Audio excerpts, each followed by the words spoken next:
Сейчас хочу вопрос задать, вообще не касающийся Крыма и Украины, касающийся дипломатии. Что у вас говорят среди дипломатов про кокаиновый скандал, который российская дипломатия вляпалась? Но он меня застал уже здесь, в Украине. Я не общался еще с коллегами. Ну, на самом деле, понимаешь, любой человек, понимающий, как функционирует дипломатия. Вы же знаете, да, как эта почта формируется, как формируется да. почта, какой уровень, сколько уровней безопасности в российских посольствах, сколько там агентов всех видов вообще разведок и правоохранительных органов, которые можно себе только представить, они все там у них сидят и 400 в посольствах. килограммов кокаина. Да, и утверждение российского МИДа о том, что, в общем-то, они сами даже помогли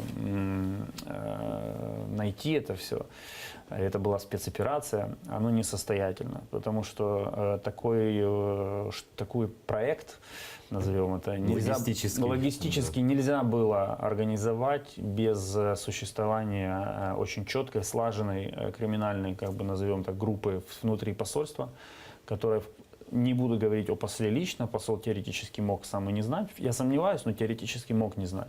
Но то, что кто-то из руководителей посольства знал о том, что происходит, и контролировал, и координировал эти процессы, для меня очевидно, потому что в посольстве на самом деле это не такая структура, где легко утаить эти вещи.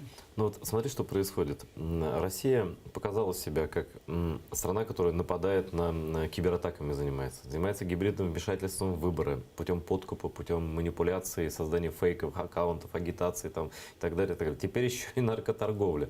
Плюс страна, которая занимается подменой допинга на государственном уровне, подменой допинг-проб. Вот неужели наши европейские там партнеры, да, не понимают, что не имеют дела, вот, грубо говоря, с бандой вот такой, которая вообще не имеет никаких границ совсем? Ну, имею в виду, что это же дипломаты, то есть как бы они прямо, может быть, не говорить, прямо так не говорят, но, как я тебе уже сказал, то есть я даже за последний год вижу нарастание вот этой усталости от вот именно такой России, от ее поведения, от ее политики. То есть последняя шутка, которая обыгрывалась среди дипломатов в Страсбурге, это как раз